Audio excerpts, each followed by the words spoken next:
Subhanallah walhamdulillah wa la ilaha illallah wallahu akbar wa la hawla wa la quwwata illa billahil aliyyil azim. Satu kali lagi, subhanallah alhamdulillah wa la ilaha illallah wallahu akbar wa la hawla wa la quwwata illa billahil aliyyil azim. Subhanallah, maha suci, maha suci Allah, Allah yang maha suci. Diri ini yang banyak kotorannya. Kita banyak kotoran nggak, Bu? Zohir batin. Kalau zohir itu badan kita. Ini kalau mau kita urut dari kepala sampai ujung kaki kotoran semua. Benar, Bu? Di rambut kita ada kotoran. Namanya apa? Apalagi yang jarang keramas tuh, bukan cuma ketombek, segala tumbila ada di situ. Mata kita ada kotorannya, Bu? Namanya?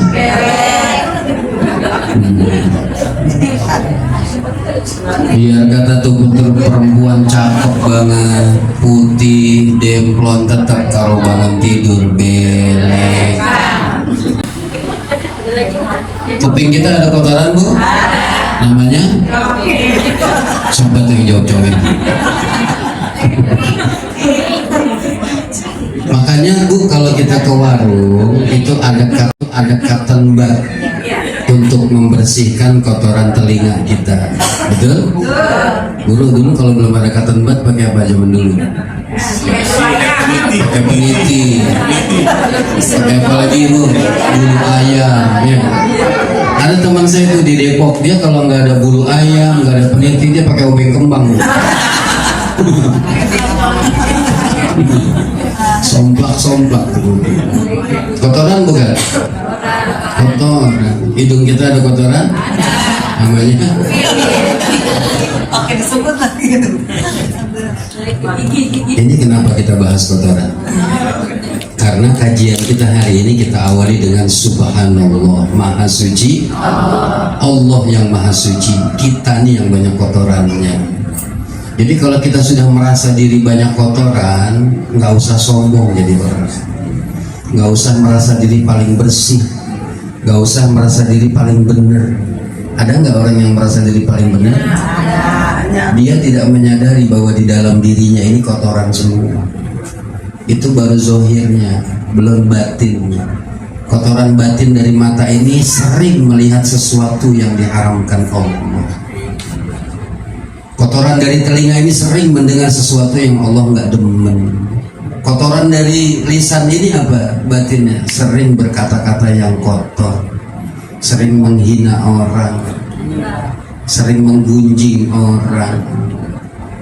Kalau ibu-ibu gosip, ibu ya, suka gosipin orang. Kalau bawa bapak mah dia nggak pernah gosip, dia mah gibah, Bu, bukan gosip.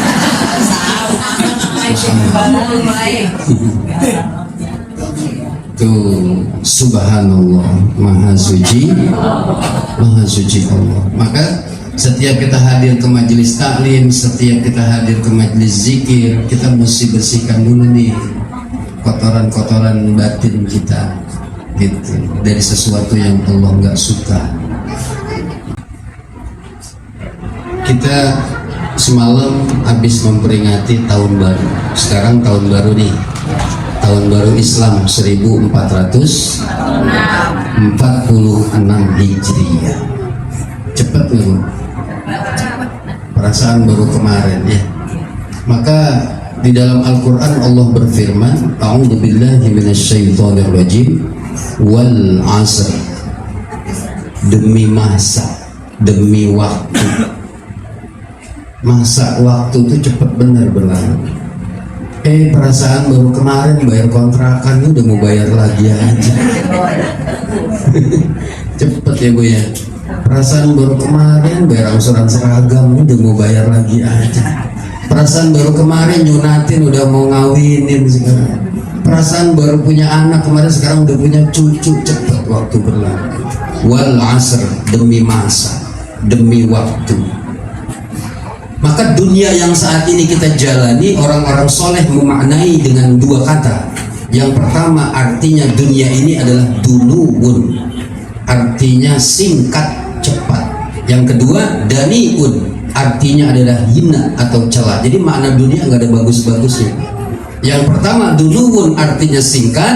Yang kedua, daniun, artinya hina atau celah. Yang saya pengen bahas ini yang pertama, mengenai dulu singkat cepat. Insya Allah 5 menit selesai saya bahas ini. Pengajian sampai jam berapa Bu? Iya saya tahu nggak selesai jam berapa. Sebelum asar. Asar jam 3. Berarti 15 menit kita bicara ya. Cukup 15 menit Bu? Bu? Kalau ditanya jawab, jangan bikin emosi Bu.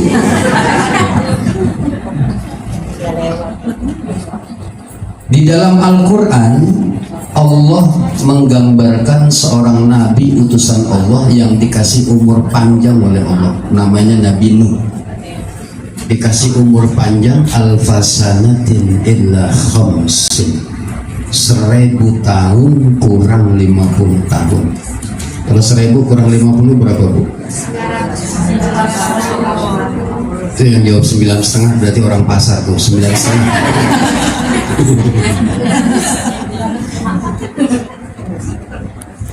Kalau saya tanya ibu pengen panjang umur, Bu jawab. Kalau ditanya ibu pengen panjang umur, ada nggak yang pengen pendek umur? Seumpama Allah kabulkan umur ibu 950 tahun, mau nggak? Kan minta panjang umur tadi. Saya tanya sekali lagi, ibu pengen panjang umur? Pengen? Dikasih umur 950 tahun mau?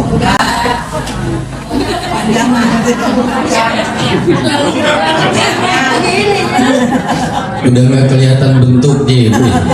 Udah kayak kerupuk kulit siramin air. Kalau dulu ibu waktu sweet 17, 17 sampai jigo sampai 25 itu langsung pipit kanan kere cakep. Ya, tapi kalau udah 60, 70 langsung pipit bukan kanan kere, selebar muka langsung pipit. Jadi nggak mau 950 tahun. Nabi Nuh dikasih umur 950 tahun oleh Allah. Ada yang bertanya kepada Nabi Nuh, ya atwalal anbiya'i umran, wahai Nabi yang paling panjang umurnya, kaifa wajadtal hayata, bagaimana engkau merasakan hidup di dunia ini selama 950 tahun? Kata Nabi Nuh, wajadtul hayata kadarin laha babani dakhaltu min ahadihima wa kharajtu min al-akhar. Kata Nabi Nuh, aku hidup di dunia ini selama 950 tahun seperti dar itu sebuah rumah yang memiliki 2 pintu.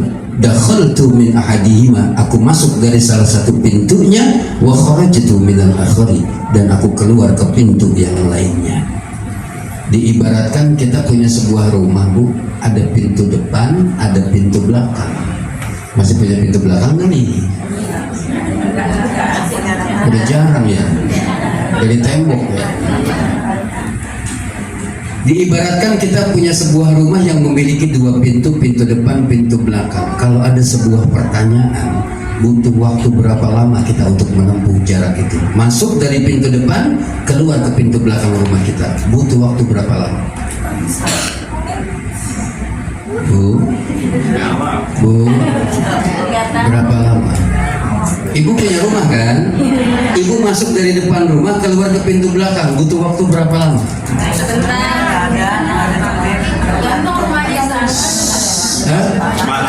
5 menit. 5 menit berarti rumahnya seablak-ablak itu.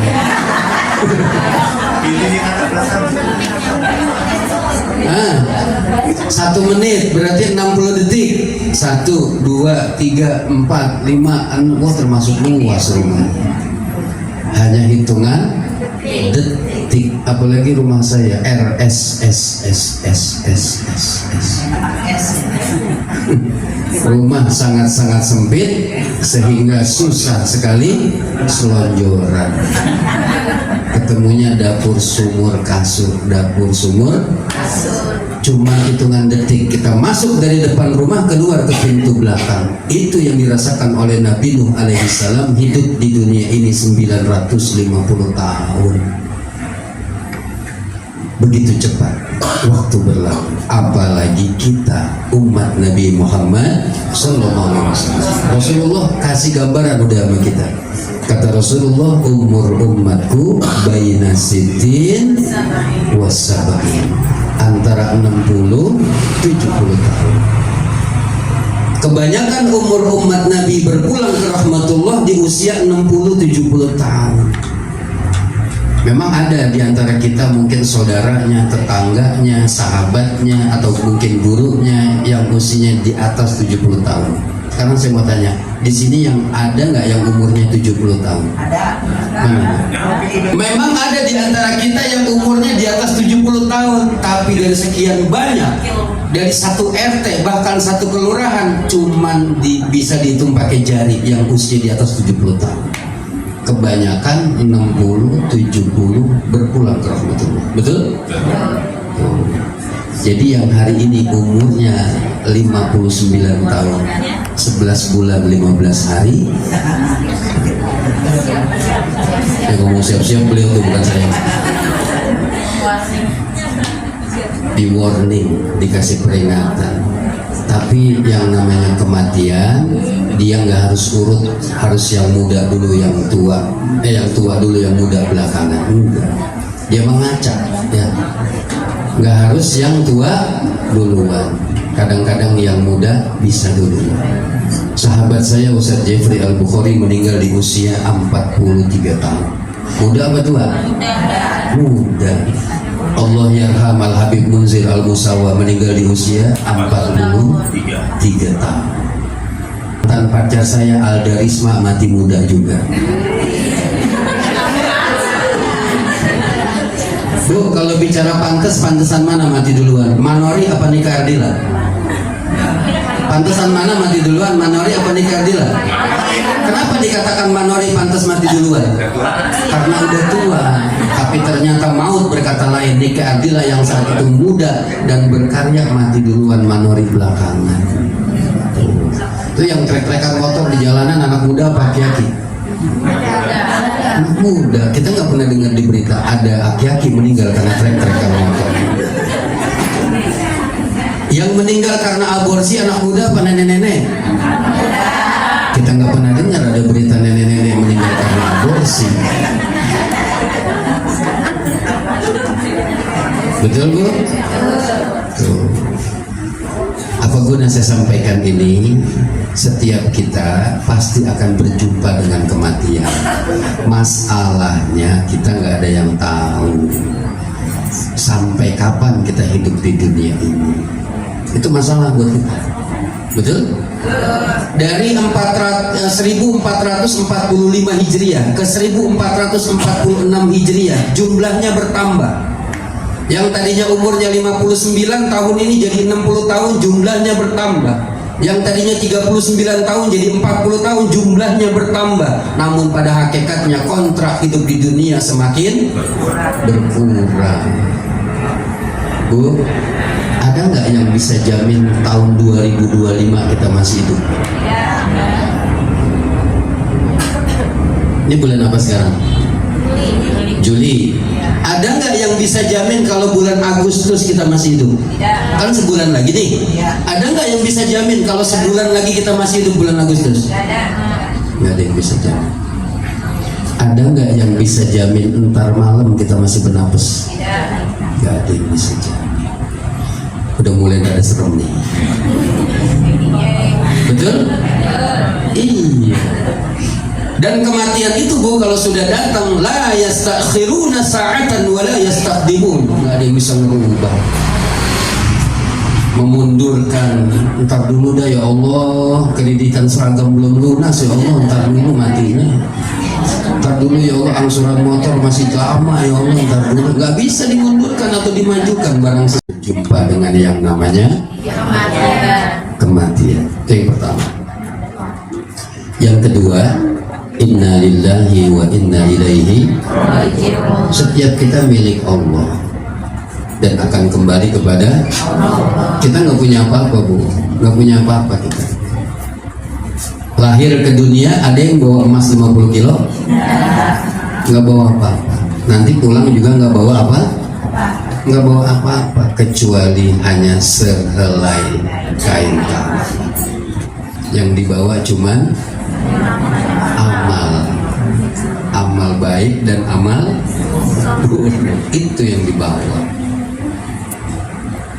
Mobil ibu mewah, dibawa nggak? Sampai depan pintu kuburan, nggak boleh masuk ke dalam kuburan. Suami ibu ditinggalin sama ibu meninggal duluan ceritanya. Kan kebanyakan kan istri yang mati duluan ya saja.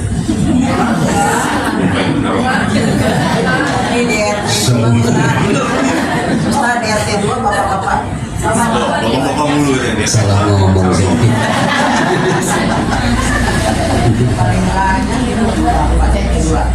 Seumpama suami ibu meninggal duluan, ibu sedih nggak? Nangis nggak? Mau nggak ikut suami ke kuburan? Ikut ke kubur mau nggak? Walaupun cinta banget, sayang banget, tetap nggak mau Apalagi suami ibu, biar kata dia cinta banget sama ibu, nangis nggak suami ibu? Nangis nggak suami ibu? Nangis Bu, mata yang kanan, mata yang kiri, nyari mana gantinya?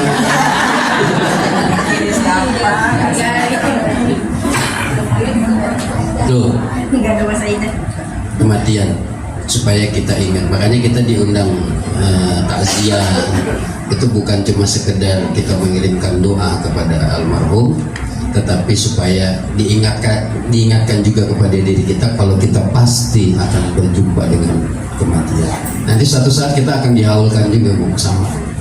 Maka sedih ketika kita punya anak nggak bisa baca Quran. Sedih Bu. Mumpung masih diberikan kesempatan oleh Allah untuk bisa mendidik mereka, anak-anak kita, mumpung kita masih hidup, didik mereka.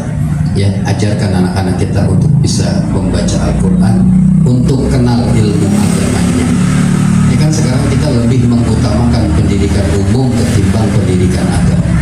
Sekarang saya mau tanya sama ibu-ibu, ibu kalau anaknya les bahasa Inggris berapa sebulan? Hah? Les bahasa Inggris yang tahu berapa sebulan? Berapa guru? Ya 500. 500.000. Ya kalau di kampung 200 sampai 300.000 lah. Ya. Les bahasa Inggris 200 sampai 300.000 sebulan. Les komputer berapa? 150 sampai 200.000 paling murah. Ada yang 50.000 duduknya pakai jengkok di bawah. Paling murah itu 150.000 les komputer sebulan. Sekarang saya mau tanya, les ngaji berapa ya Bu? Seikhlasnya. Kadang-kadang dikasih bayaran untuk anak-anak ngaji 10.000, nunggak 12 bulan. Pantesan Ustadz di kampung kurus-kurus ya. Padahal nanti ketika kita meninggal dunia, bukan yang ditanya what is your name, bukan bahasa Inggrisnya, bukan komputernya, tapi perkara kita bisa baca Quran atau enggak. Ibu punya anak 3, yang satu jago bahasa Inggris, yang satu jago komputer, yang satu jago baca Quran. Mana yang ibu butuhkan saat kita jadi sosok jenazah? Yang bisa baca Quran. Makanya guru-guru ngaji di kampung-kampung gajinya mesti sama dengan UMR. Setuju nggak? Setuju nggak kalau bulan depan guru ngaji kita naikin gajinya jadi 5 juta? Setuju nggak? Yang jawab cuma 2 orang Bu Haji. Karena guru ngajinya yang ngejagain anak kita dari ujung rambut sampai ujung kaki supaya dia menjadi anak yang soleh dan soleha. bukan karena bahasa Inggris, bukan karena komputer dan bahasa Mandarinnya, tapi guru ngajinya. Berbaktilah engkau kepada ayah dan ibumu. Apalagi saat ini almarhum yang ditunggu bukan makanan kesukaannya, ya Bu Tuti? Bukan. Almarhum nggak lagi nunggu beras karung 2 karung di kuburan, nggak nungguin martabak manis, martabak keju, martabak spesial, itulah nama-nama martabak. Nggak nungguin itu. Apa yang dia tunggu saat ini? Wa walidin sholihin yad'ula, anak yang soleh yang terus mau mendoakan kedua orang tuanya.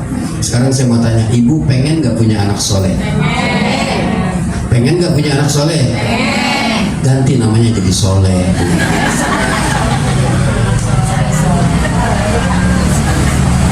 Kalau ibu pengen punya anak yang soleh, maka ibunya harus solehah.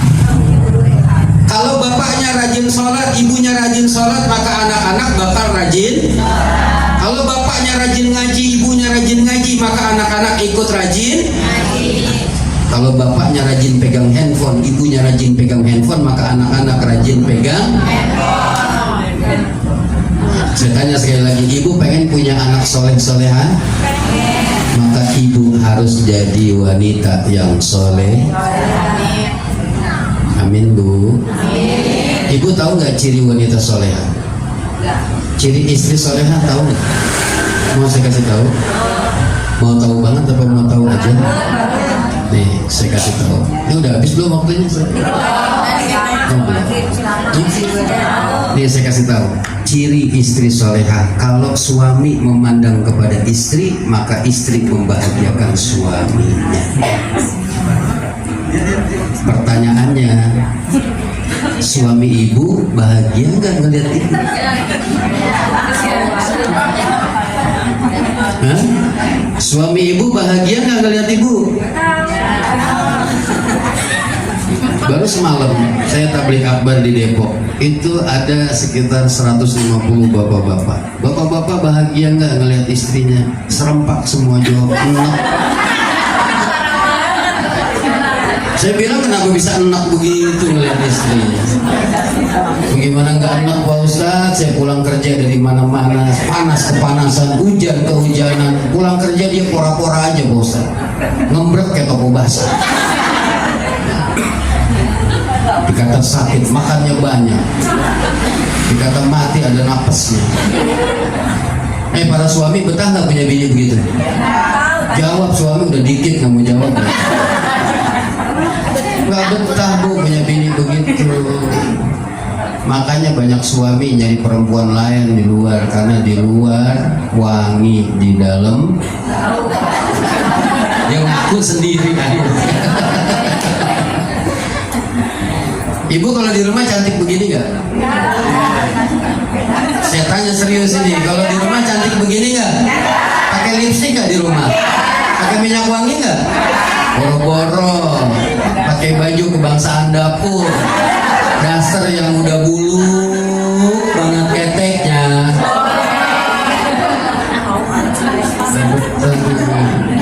Perempuan-perempuan di luar sana Bu, pakai parfum, di leher parfumnya beda, di ketek parfumnya beda, sampai jempol kaki parfumnya beda.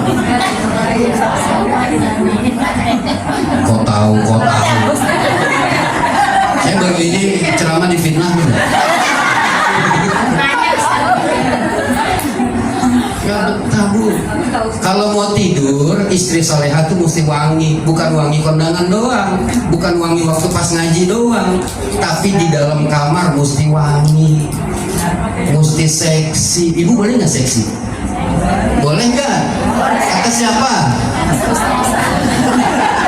Seksi buat suami siapa?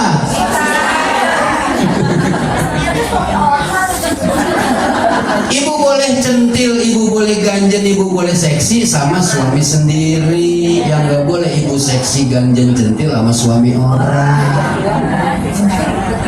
Seksi Bu kalau di rumah supaya suami betah. Saya suka ajarin istri saya tuh, Mama kalau di rumah nggak usah pakai tutup aurat, buka-bukaan aja. Beneran ini saya ajarin gini, yang seksi kalau perlu pakai tank top. Benar, dia kan udah dewasa semua. Biar saya betah di rumah. Ibu punya tengtok nggak? Kalau nggak punya pakai tali rapia ini. Benar, supaya suami betah. Apalagi kemarin tuh musim panas, pakai autan mau tidur, bukan pakai minyak. Diolesin sampai ke muka-muka. Akhirnya suaminya nyium, dijilat pahit, dijilat.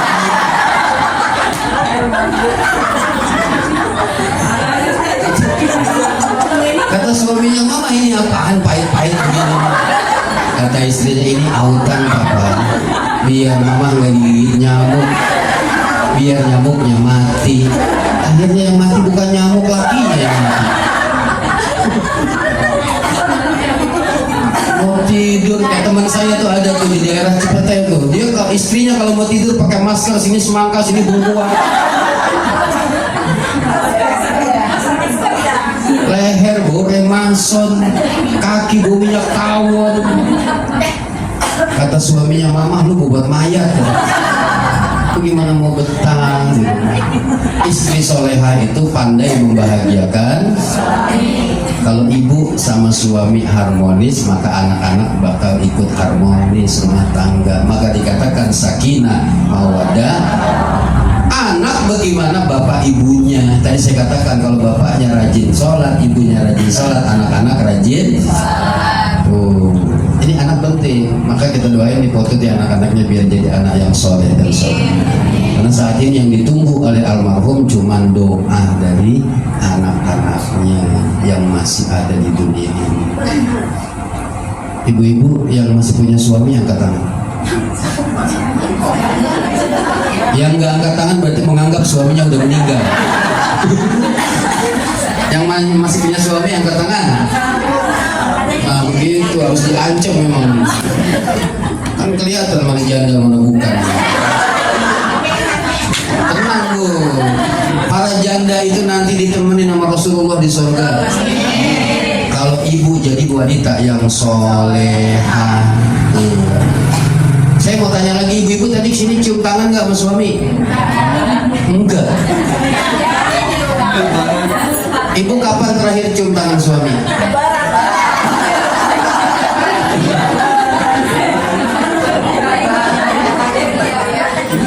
Kalau lebaran kayak iya banget nyium tangan suami, sampai nangis ingus pada nonton. Bang maafin saya bang, selama ini saya banyak salah, maaf bang, beras sebulan habis melotot lagi aja. Bu, saya kasih tahu, ibu-ibu ada yang mau berangkat umroh atau haji? Mau berangkat umroh nggak? Yang mau berangkat umroh atau haji, angkat tangan yang tinggi. Yang mau berangkat umroh atau haji, angkat yang tinggi. Mau berangkat umroh? Mau berangkat haji? Udah daftar belum? Jangan ngomong.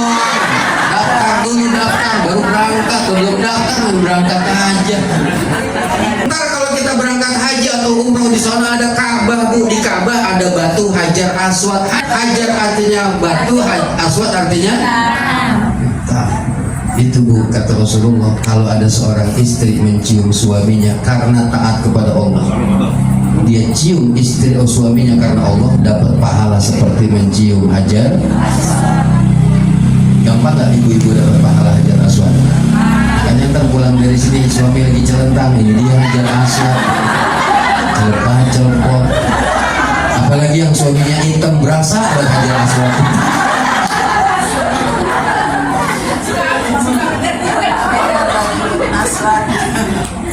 Bu, ajarkan anak-anak kita untuk cinta kepada keluarganya. Itu ajaran Nabi. Ibu ajarkan anak-anak kita untuk cinta kepada bapaknya. Bapak ajarkan anak-anak untuk cinta kepada ibunya. Gitu, supaya dia jadi anak yang soleh dan soleha. Ciptakan nuansa Islami di rumah tangga kita. Kalau pagi tuh setelin lagu sholawat. Habis subuh setelin murotal Quran. Jangan kayak tetangga saya, jam 6 pagi goyang dompet,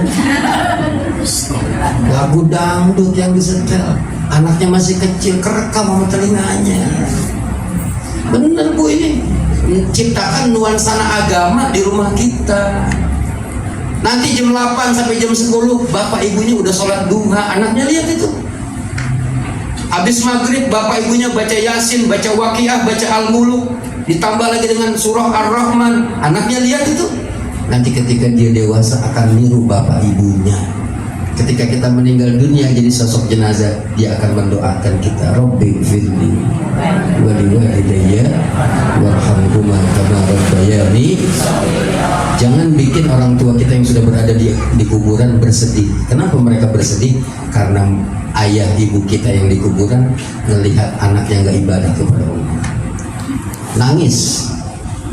Bapak kita di kuburan nangis melihat anaknya nggak ibadah kepada Allah. Kalau waktu mereka masih hidup masih bisa ngomel.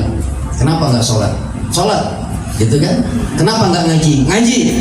Tapi saat ini orang tua kita udah dipendem di dalam tanah, nggak bisa lagi ngomelin kita.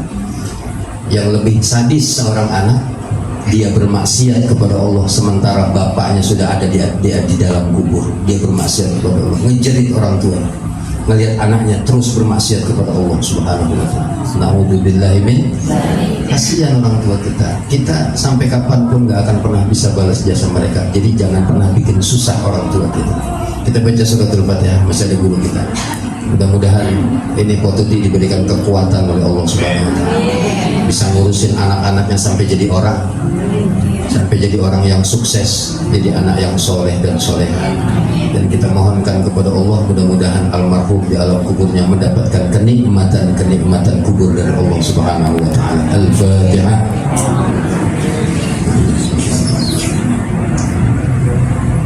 Ar-Rahmanir-Rahim. Shiratal ladzina an'amta 'alaihim ghairil maghdubi 'alaihim waladdallin. Ini saja yang dapat saya sampaikan, mudah-mudahan ada manfaatnya. Kalau ada kebenaran itu murni datang dari Allah, maka kita patut mengucap syukur alhamdulillah. Kalau ada kesalahan, kebodohan, itu karena murni kebodohan dan keterbatasan pengetahuan saya. Saya minta maaf, minta izin, minta ridho, minta ikhlasnya, seraya berdoa, beristighfar, mohon ampun kepada Allah. Mudah-mudahan terpulang dari tempat ini ke rumah masing-masing, Allah sudah gugurkan semua dosa-dosa. Ibu-ibu yang masih penasaran sama tausiah saya, besok jangan lupa nonton saya di RCTI besok ya. Di RCTI. Jangan di TV One, nggak ada, di RCTI. Jam berapa? Pas di rumah ibu mati lampu. Terima kasih. Hadanallahu wa iyyakum ajma'in. Assalamualaikum warahmatullahi wabarakatuh.